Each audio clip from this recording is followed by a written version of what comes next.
Hi friends, TRIPS and ചാറ്റ്സിൻ്റെ പുതിയൊരു വ്ളോഗിലേക്ക് എല്ലാവർക്കും സ്വാഗതം. എൻ്റെ കൂടെ സാലി സാഹിബാണെന്നുള്ളത്. ഒരാൾ പുതിയ വിസയിൽ നാട്ടിൽ നിന്ന് വന്നാൽ അയാൾക്ക് 600 ദിനാർ ശമ്പളമുണ്ട്, അതുപോലെ തന്നെ യൂണിവേഴ്സിറ്റി ഡിഗ്രി ഉണ്ട്. അങ്ങനെയാണെങ്കിൽ വന്ന ഉടനെ നമുക്ക് ഡ്രൈവിംഗ് ലൈസൻസ് കിട്ടാൻ വകുപ്പുണ്ടോ എന്നാണ്. സാലി സാഹിബ്, അങ്ങനെ ഒരു വകുപ്പുണ്ടോ? അതായത് ഒരാൾ നാട്ടിൽ നിന്ന് പുതുതായിട്ട് കുവൈറ്റിലേക്ക് കടന്നു വരുന്ന വ്യക്തികൾക്ക് ലൈസൻസ് എടുക്കുന്നതിനുള്ള മാനദണ്ഡം നമ്മൾ പല പ്രാവശ്യവും പറഞ്ഞിട്ടുള്ളതാണ്.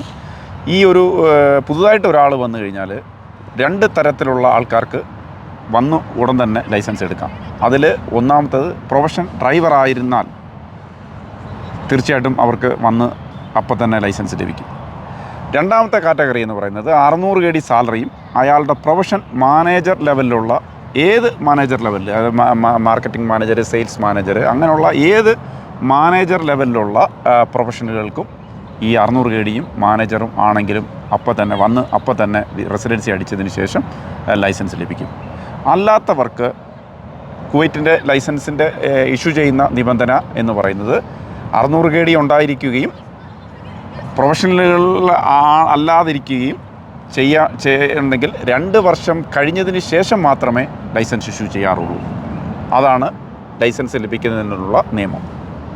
അത് ഇപ്പോഴത്തെ നിയമം അങ്ങനെയാണ്? അല്ല, നേരത്തെ മുതലുള്ള നിയമം അത് തന്നെയാണ്. 2 വർഷം പൂർത്തീകരിക്കണം എന്നുള്ള നിയമം നേരത്തെ മുതലുണ്ട്. അത് മാനേജറും ഡ്രൈവറും ഒഴിച്ചിട്ടുള്ളവർക്ക് ഈ 2 വർഷം കാത്തിരിക്കണം.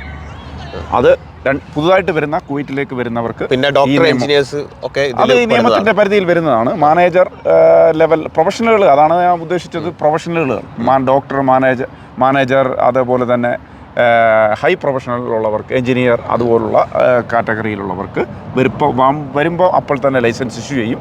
പക്ഷേ ഈ ഒരു പ്രൊഫഷണലുകൾക്കും അതുപോലെ ഡ്രൈവർ ആയിരിക്കണം. ഈ 2 കൂട്ടർക്കൊഴികെ ഈ 2 വർഷം എന്നുള്ള നിബന്ധനകൾ ബാധകമാണ്.